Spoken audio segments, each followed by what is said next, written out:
Welcome back, guys, to Phoenix Wright Dual Destinies as we quiz Robin Newman about the sadness that he's currently feeling about putting on free girly clothes and why he doth protest so much. So, with our therapy session ongoing, we ask, okay, Miss Newman, out of it. Why did you feel sad? You're hiding something, aren't you? Oh, no! You're not fooling anyone anymore.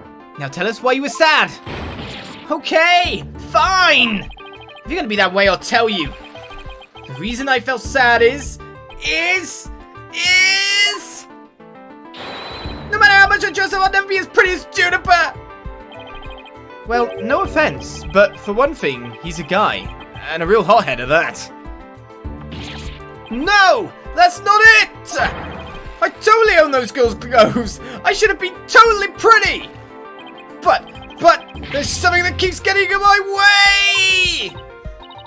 Wow, that's a whole lot of anger and raw emotion right there. His heart's crying out in pain. His emotions are out of control. Out of control emotions. We saw those during the Ninetales Vale incident. So all we have to do is find the source of his uncontrollable anger, right? Right. Help me look for a conflict between his statements and the images we see. If we can find that, we can wrest them away from whatever's tormenting him.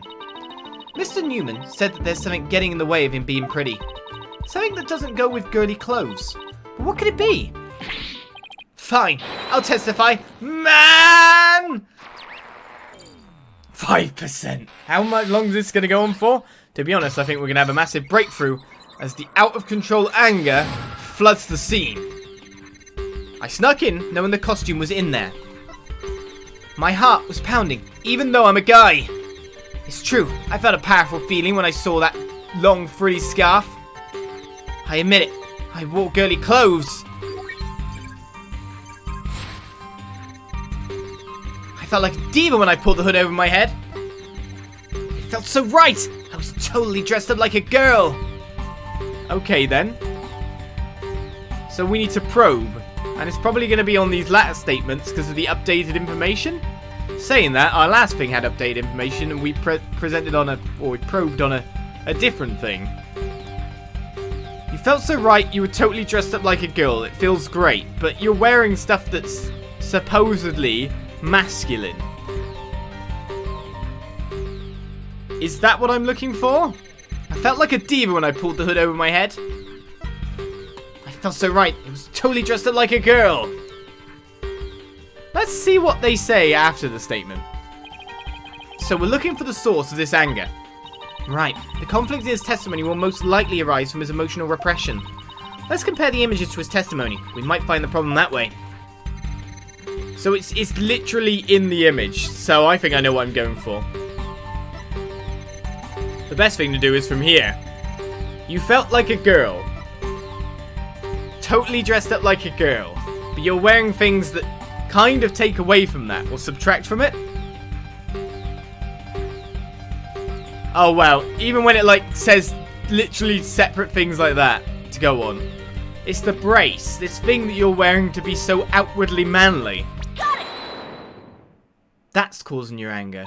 It's blocking your girliness. Mrs. Newman, you feel a great deal of anger toward your brace, don't you? Is that what you feel is holding you back from being as pretty as you think you should be? Huh? What? Mr. Newman, the truth is, you really want to take that brace off, don't you?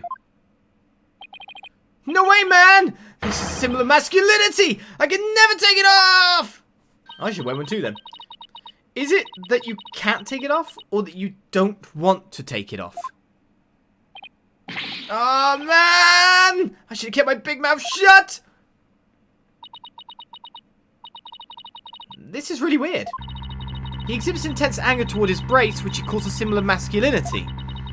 But he can't take it off even when dressing like a girl. And why is he so interested in girls' clothes in the first place? I have a feeling we're on the verge of uncovering an earth-shattering secret. Athena, you okay? It seems Robin is still hiding a secret. A big one. Bigger than the fact that he likes to wear girls' clothes. Yes, at least I think so. No, it can't be. I just thought of something, but it's totally insane. No, it's not. Mr. Newman. What? I'm on to your little secret. And if I'm correct, it's not very little at all. It's huge. This sounds completely insane, but it's the only possibility left. You like girls' clothing is something we already know. You hate girls? No, he likes Juniper. You are a girl, all along. You're covering it up though. You've got a lot of internal repression, that's for sure.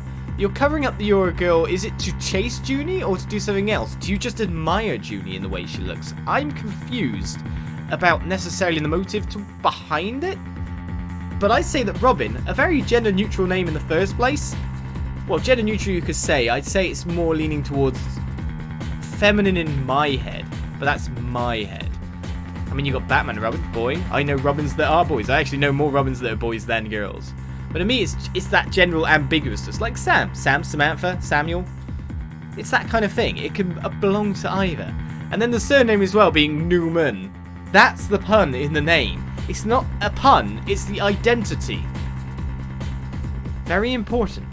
You're a girl. Mr. Newman. Or should I say, Miss Newman. You are, and always have been, a girl. What? Have you lost the plot, Athena? No, I'm completely serious.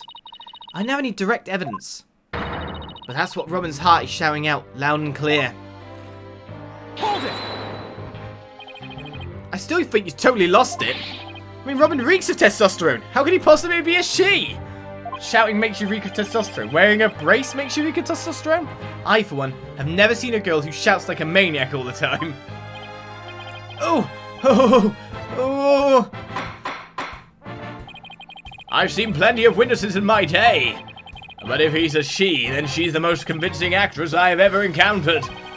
Therefore, let me pronounce my verdict. Robin Newman is without question a man. Oh, oh, oh, oh. You are now truly Justice Stoner's equal in one area. You were just as equally insane. Never in the history of this planet has there been a finer specimen of the masculine spirit. What? None of you think this is laid on way too thick?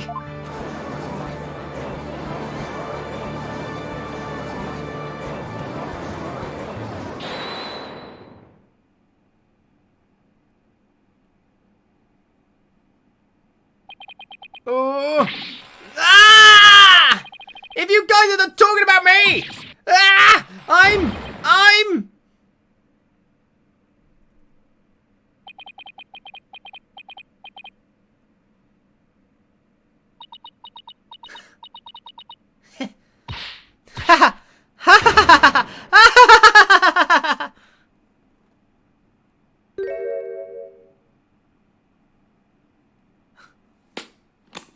He even changed to the feminine dots.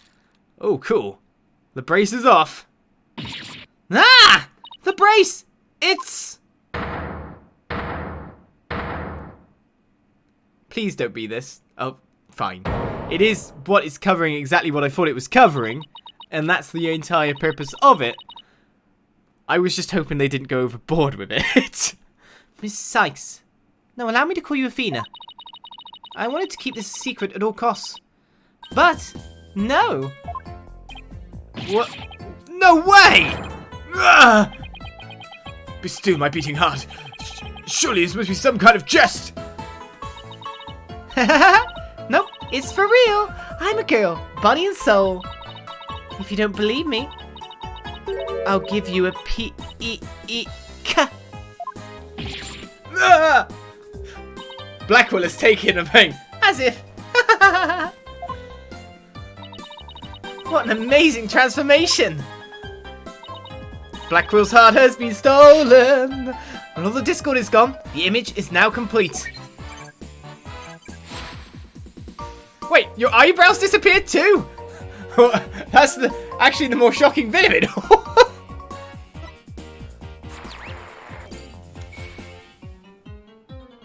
Were they just tear-offs? Bye-bye, widget. I was raised as a boy since I was little, and I've studied law just as my parents wanted. But now this living lie that had me pinned to the ground. It's... Ah! It's been blown to smithereens by you, Athena! Now I can stop pretending I want to be a prosecutor. I'm gonna be an artist! Yay! Wait, so who was forcing this upon you? Because, to be honest, it seems like you didn't want to... I'm really confused. It feels like this was forced upon you. Was this by your parents? Was this by something else? Why do you have to be a pretend boy to be a prosecutor as well? What?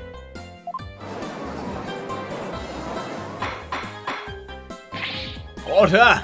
Order! What a shocking development. He really did turn out to be a she.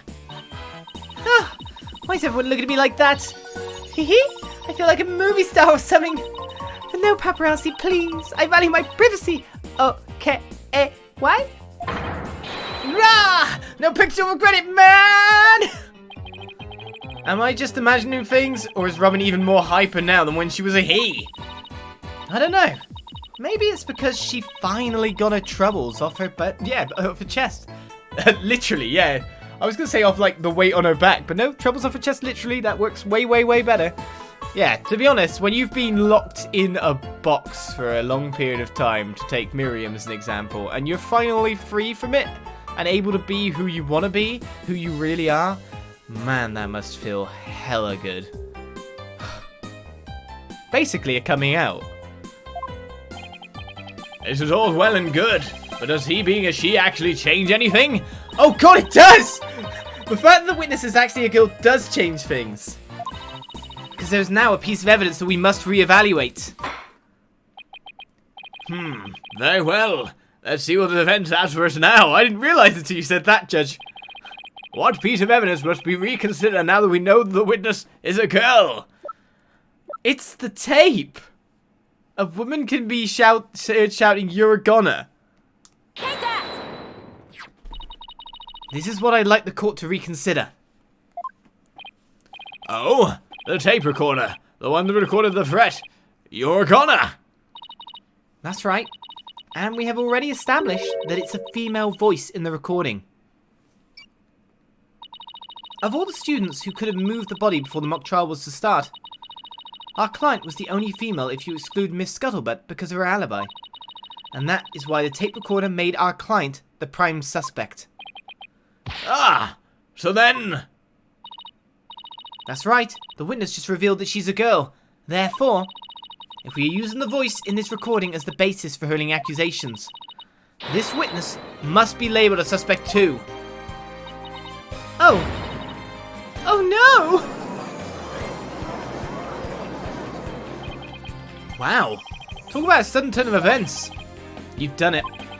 You found a hole in one of the prosecution's key pieces of evidence. Yeah. But wow, there's a lot of work for a single one. Objection! Not so hasty now. You're forgetting that only one person here was privy to the script. Ergo, Miss Juniper Woods is still the prime suspect. Objection! But Miss Newman hid the fact that she was a girl both at the crime scene and in court. I say that puts her in camp suspicious. Ah! That's not nice, Athena. How can you accuse me of being a killer? I mean, I'm just a weak, innocent little girl. Just thinking about that murder makes me... Really? Objection! Suspicious as suspicious does. Undoubtedly, the witness does have some sort of connection to this crime. We're going, like, one hamming severely bad stereotype one way to one severely bad stereotype another way at this point, aren't we? Perhaps our newfound lady is merely feigning ignorance. We can surmise that she lent support to the principal offender, Juniper Woods, by leading Miss Scuttlebutt to the body. That would make her an accessory to the crime. How can you say that? I'm not an accessory to any crime, Mr. Birdman. Objection! Birdman? In any event, with the witness as an accessory, it explains quite a bit, does it not? Objection! Ah! He made it all make sense somehow! And he'll keep accusing Junie unless we can show someone else the script's detail, or knew the script's detail. And how could someone have gotten their hands on that kind of info?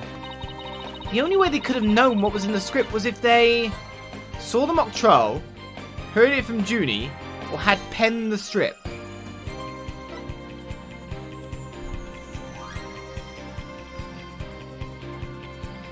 Well, you know my penchant for middle choices anyway. Had penned the script is not going to be right. Saw the mock trial is not going to be right because it was after. So it has to be heard it from Junie just by process of elimination.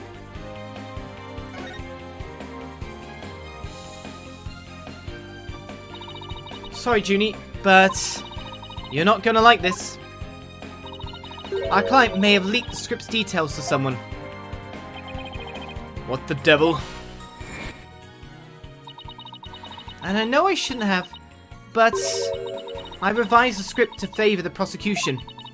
But Prof. Court noticed it immediately and changed it back. Miss Woods did not want Hugh O'Conner to win the mock trial. That's why I believe she leaked the details to the witness, Robin Newman. I get it. If Robin won, Hugh wouldn't be able to confess to Juniper. Right. Junior was probably trying to keep their friendship from becoming awkward. How could you, Athena? What a bunch of bull! I never heard a word about the script from Juniper! Never ever! Objection! You sure? Can you look me in the eye and swear you didn't? But, Athena, you don't have any evidence!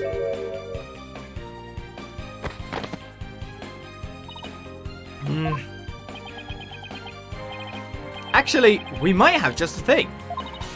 Really? Yeah, one of Robin's lines I read when we were reenacting the mock trial. Here's a shot of the crime scene. Ironically, it was Prof. Court who posed as the corpse. Hair forehead. How did the mock trial participants react to this photo? Mr. Newman was surprised by what Prof. Court was wearing. Robin said, "Oh, the green sweatsuit." I'm trying to do it like phonetically, but it's not. S-U-R-E. I might have said that, but so what? Well, think of it this way, Athena. Yeah. Which way exactly? If I told you that I'd be wearing a blue suit today, but then showed up wearing what I've got on now, what would you say? Oh, the red suit. I think I've got it. Your Honor, we have evidence proving that Mr. Newman knew the contents of the script. The defense moves to present said evidence to the court. Very well, Miss Cykes. Present away. This evidence proves that Miss Newman had prior knowledge of the script's contents. So is it going to be the script itself? I don't know anymore. Right, let's read it before presenting it. Because we've got the green, the different colour. So it's victim's outfit red one for the prosecutor course. It is going to be presenting this, definitely. She wasn't expecting to be a different colour. So let's go and present the mock trial script. The mock trial script? Miss Newman, during the mock trial you were shown a photo of the victim's body.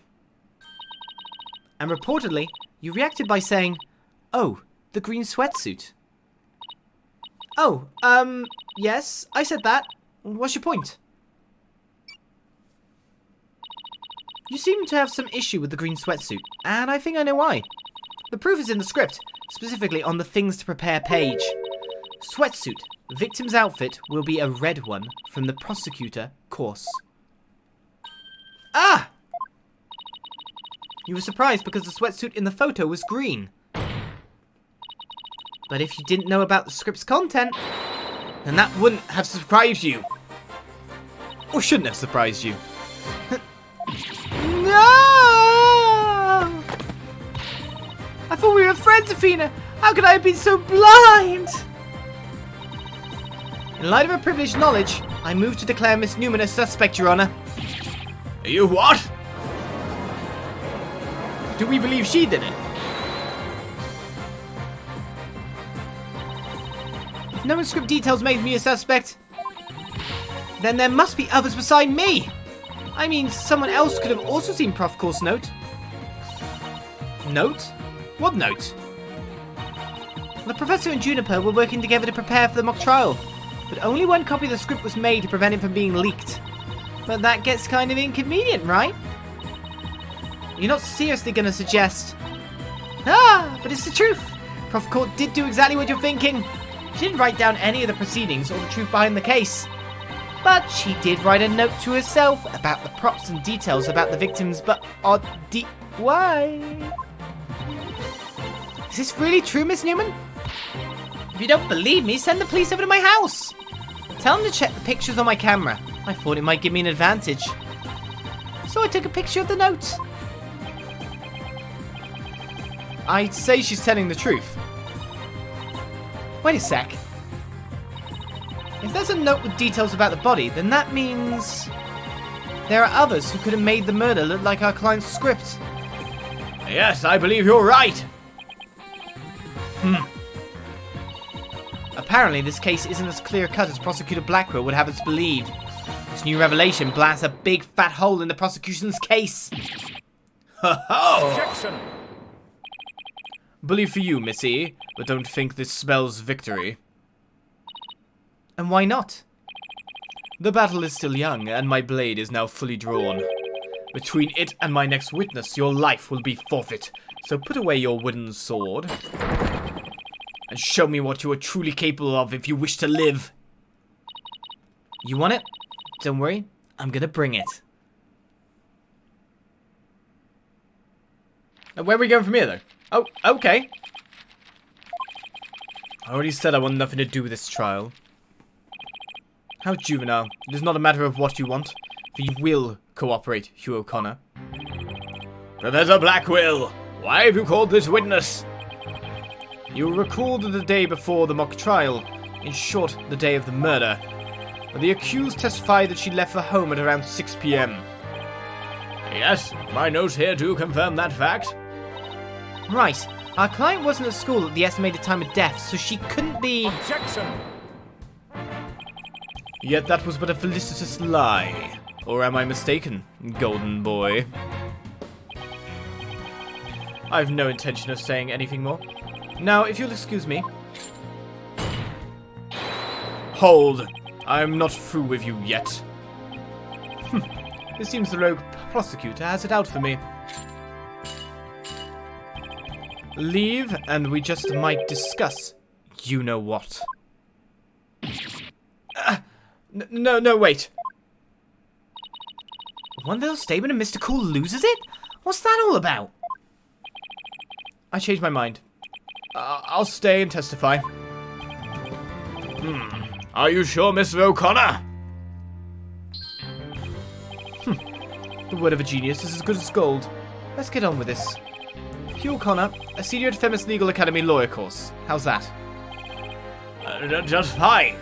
Your testimony then, if you please. You're up against the top of the class now. I'd be careful if I were you. I know Junior would never lie like that. That pompous schoolboy wouldn't know what hit him. And so, what is you-know-what? That's what I want to know. Right, so what were you doing, Hugh O'Conner, around the time of the murder? To get mentally prepared for the mock trial, I meditated at the archery range till 7 p.m. At around 7:15, I went to the main building before going home. That's when I saw Juniper. We didn't say much as we passed by each other. She seemed her usual self. And that's it. Anything else you'd like to ask? That is quite enough. Well done, golden boy. The final bell rings at 7 p.m, at which point the campus is a desolate place. And now you will recall the tape recorder. We know the time of the voice recording. It was 7:10 p.m, the day before the mock trial. That was the dark hour of this heinous crime. Do you have any proof of that? As its final bell, the school plays a special broadcast when the clock strikes 7. The female voice on the tape appears 10 minutes after that broadcast. The killer waited until the school was empty to spring her devious and deadly trap. Right, the tape recorder has been updated to now say, recorded in the art room at 7:10 p.m, the O'Conner statement on the 23rd. So when the witness saw the defendant, that would have been... Indeed, it was 5 minutes after the voice was captured on tape in the art room. Ergo, we know that the accused was still in the main building, even after the killing. For the time of the murder and the time of when the body was moved. Great. Another inconvenient testimony. Miss Cykes, your cross-examination, please. Here it comes then. What am I actually aiming at here? Maybe, to be honest, it's probably the last statement. Just because it literally asked us if we want to ask anything. So maybe we get to ask something. Like, legitimately. To get mentally prepared for the mock trial, I meditated the archery range till 7 PM. Putting you very nearby, at school and more. So, do you meditate often? Don't tell me you're going to start pestering me too. What's that supposed to mean? No need to play dumb with me. All the girls want to know about my private life. What? I will remind the defense this is a court of law, not a pickup spot. It seems Miss Fancy Pants' lawyer is smitten with the witness. Objection! Objection! Objection! Objection! I'm just trying to establish the witnesses. If you must know, I never go a day without meditating. Satisfied now, stalker girl? That's it! You better take that! Whoa, whoa there, Tiger. Just take a deep breath and relax. I'll just continue my testimony now, if you don't mind. At around 7:15, I went to the main building before going home. That's when I saw Juniper. Hold it! Our client has stated she went home at 6 PM. You and Prof Court were busy preparing for the mock trial together yesterday, right? Was that the last time you saw her? Yes, I left school at around 6 PM. No, wrong. I don't know what she was doing, but Juniper was definitely at school after 7 PM. But I suppose neither side can prove one way or the other. But if Junie was there, that means she's lying. Truth be told, I only saw her for the briefest of moments. In what way? Like back or something? Like costume again? We didn't say much as we passed by each other. She seemed her usual self. Hold it! So you just walked past a good friend, barely saying a word? The final bell had already rung. They get mad when you stand around chatting. Then again, we're not like you people, talking endlessly in those annoyingly loud voices. Objection! Annoyingly loud voices? I'd like it if you refrained from insulting my partner like that. Normally I shout objection right about now, but I'll take this one for the team. Anyway, I think that's about all I have to say. And that's it. Anything else you'd like to ask? It's definitely this statement. Hold it! Alright, I'll take you up on your kind offer. I expected as much, so go ahead. Ask away. Mr. O'Conner, I want to ask you, did you go to the art room? He kind of said he didn't. And it was past the school bell when you went home, right? Why did you stay past the last bell? Meditating, right? I don't know. How did you prep for the mock trial? Ugh. I don't think it's statement 1, but it could be 2 or 3.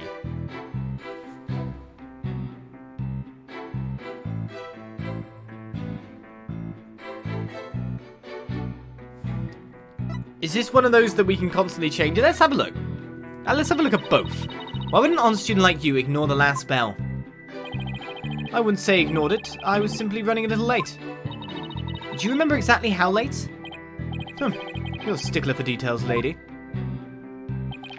But if I had to say, it was maybe around 10-15 minutes. If you think it's that important, I'll add it to my testimony. But he basically said that. I was hoping you'd say that. The final bell had rung 10-15 minutes earlier. No biggie. That's it. Anything else you'd like to ask? So he adds a 4th statement. Let's find out the other bit. Alright. I'll take you up on your kind offer again. Right, so we're going to ask, how do you prep for the mock trial? Because he basically said he was 10-15 minutes late in the previous statements as well, so that doesn't really help, does it? Because if it's a matter of time, we can go on at other people. Please tell the court what we were doing on October 23rd, the day before the mock trial. That's an easy one. Nothing in particular. Nothing at all. You didn't help with the preparations? You don't get it, do you? I was merely playing the role assigned to me. I left the preparations and the like to others. My job was to be mentally prepared. Junior put her heart and soul into getting things ready while he just sat on his behind? Just to reiterate, I spent most of the 23rd meditating at the archery range. I didn't talk to anyone until the school closed at 7 p.m. I suppose a few archery club members did come and go while I was there. But you didn't talk to anyone? Not a single soul? That's right, I didn't say a word to anyone until the final bell at 7 p.m. I see. This is crucial information. Please add it to your testimony. I don't know if you're bluffing, but if you are, you have a pretty good poker face. So that's been added as the 4th, or has it been added as a 5th? No. I didn't talk to anyone until the final bell. I've been meditating alone at the archery range. Had you really? Okay. I might have to look through the evidence to try and figure this out, but it's come to the end of the episode anyway, so we'll find out next time. What statement is I'm after? Is it a matter of time or a matter that he didn't talk to anyone? There must be something in the evidence for me to look at, so I'm going to go away and do that right now, as we tune in next time for Dual Destinies, Phoenix Wright, and Turnabout Academy. I'll see you then. Bye-bye.